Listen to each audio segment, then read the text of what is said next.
All right, Jules, let's talk Champions League. There's a number of big clubs who still haven't a guaranteed spot in the round of 16, which is the way it should be for Champions League, right? Exactly. So among them, Chelsea and Liverpool. Chelsea in their group, I'm going to quickly go through the permutations. Chelsea host Lille. If Chelsea win, they're guaranteed a spot in the next round. Now, if they draw, it all depends on what happens in the other match between Ajax and Valencia. If they draw, they're going to need Valencia not to win. Yeah. Effectively, they need to better Valencia's result, whether they draw. Well, if they draw, they need Valencia to lose. I think if you're Frank Lampard, though, you're still pretty confident, right? You have to be, yeah. You're playing Lille, who have 1 point and have no shot at the Europa League, nothing to play for. True, yeah. Although you lost against Valencia at home at Stamford Bridge in the Champions League, and then you drew against Ajax in a game that you were losing 4-1 before an incredible last 25 minutes of the game. So it's not like if you've been playing great at home in the Champions League. And however, Lille... And Chelsea 1 win in their last 5. 1 win in their 5, competition. So it will be tough because Lille are doing better in the league and they're out and they've got nothing to play for, or they've got no pressure, nothing at all. Actually, it would be good for them just to end that campaign with a point or 3 points, whatever. This is a young team who have played well, I thought, in this competition, just haven't managed their chances well. They've conceded a few goals, and I don't think they will make it easy for Chelsea. However, I agree with you, Chelsea have to be favourite. I mean, they're at home. I'm also imagining, given that it's Lille, they'll want to showcase some of their players. Imagine Jonathan Ikone running rampant. Yeah. Or Victor Osimhen as well, the Nigerian striker who's doing incredibly well and both in the league and also in the Champions League. So I think it will be a good game because Lille, that's the good thing. It will be an open game. Lille will make it open, and I think that plays well for Chelsea. I think you're going to see a lot of goals. You're going to see a lot of intensity, a lot of rhythm. And I think that Chelsea will be too strong for Lille. They will win, and if they win, as you said, they will guarantee to go through. All right, now let's go on to the defending European champions, who, of course, have won it 6 times. Do you actually think they could be knocked out on Tuesday night? Really? It's the early kickoff, by the way, so 6 o'clock UK time. Okay, so here's a scenario, right? Liverpool on 10 points, Napoli on 9 points, Salzburg on 7 points, Genk irrelevant. Napoli host Genk. You assume Napoli would win, although they've got 9 games without a win. In fact, even if Napoli just need to draw, actually, to be assured a place. So yeah, it would be fitting with their winless run because they have Napoli, of course, have the better head-to-head against Liverpool. Liverpool go away to Salzburg, who are, of course, managed by Jesse Marsch. Yeah. Ordinarily, you would figure, okay, you really just need a point, and you're done, bish, bash, bosh. So the question is, can Liverpool lose to Salzburg? If Liverpool lose to Salzburg and Napoli win, Liverpool lose by any result other than 5-4, 6-5, which again, given it's Salzburg and Jesse Marsch, anything is possible, then they're out. And I wouldn't take this for granted. We remember what happened in the first leg, right? When they were... they were running away with the game, and Salzburg got back into it. Needed that. That was at Anfield. I don't know. I think this is a game where Klopp needs to be fully prepared. I don't think it's a coincidence that he did a lot of rotation in the last 2 games. Klopp is taking this game very, very seriously.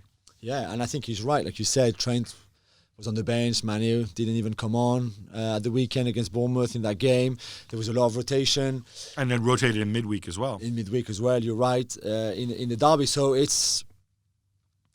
But it's not new for Klopp because every season since he's joined Liverpool, they went through in the last game of the group stages. Remember last season against Napoli at home, at Anfield, they took the last ditch save from Alisson on Milic. Otherwise, they're out already. So this is not new to them, and I think they know how to deal with it, with that pressure, with the expectations, which I'm not sure is the case for Salzburg. We've never been in that situation, and they might feel, we are home, and it's a small stadium, it will be quite hostile. But again, in terms of experience, Erling Haaland is an amazing player, but he's never played in a game like you win, you're through, and the pressure that comes with it as well. So I think it'd be very interesting. I think Salzburg have all the intensity and all the energy for at least an hour to really trouble this Liverpool side. I think eventually Liverpool, with the experience, I could see them getting a 1-1 draw, for example, or something like that, and just managing that game and being off the hook. Quickly, the other groups, you've got Barcelona traveling to play Inter. Barcelona have already qualified, already assured of first place. And Borussia Dortmund, who are level on points with Inter, but Inter have the head-to-head. Borussia Dortmund playing Slavia Prague. We assume that they're going to win that one. Yeah. That puts the onus on Inter whether they can beat Barcelona. Now, what we don't know is if you're Ernesto Valverde, you've got the Clásico coming up On the 18th. a week later. Yeah. Do you go and rest everybody and play Alenia and the rest of the scrubs? And does that give Inter a shot to go and beat Barcelona? I think so. I think you can easily not play the whole, B team or a team from La Masia or something, but at least you rotate a lot massively. You play Arthur, you play Alenia, you play even Umtiti at the back. You keep maybe three or four of the most experienced one, but the rest you rotate. And I think that gives Inter, who were better than Barca, at least in the first half in the Camp Nou, maybe even you could say for an hour,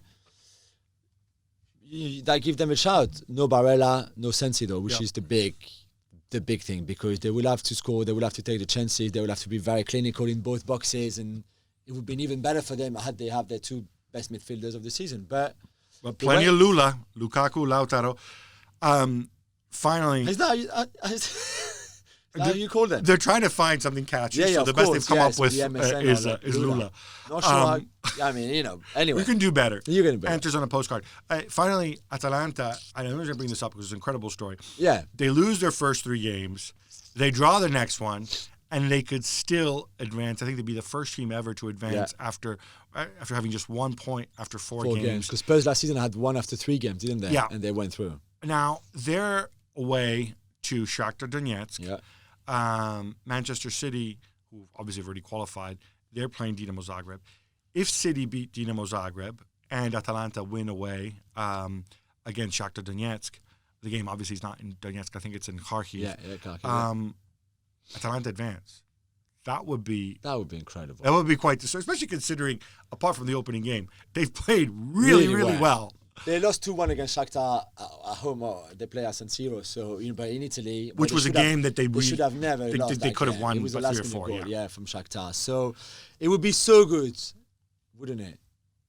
Stay tuned. For Gasperini, for Papu Gomez, for all the players, everything they do at the club to go through. Although I've got I don't know, I've got a feeling that again all the sort of the pressure thing could be a bit too much for them. I mean, they won late. They won 3-2 at the weekend on Friday night. So I don't know. It would be a great story. Stay tuned. Potential fairy tales in the making. Thanks so much for watching ESPN on YouTube. And for more sports highlights and analysis, be sure to download the ESPN app. And for premium content and live streaming, subscribe to ESPN Plus.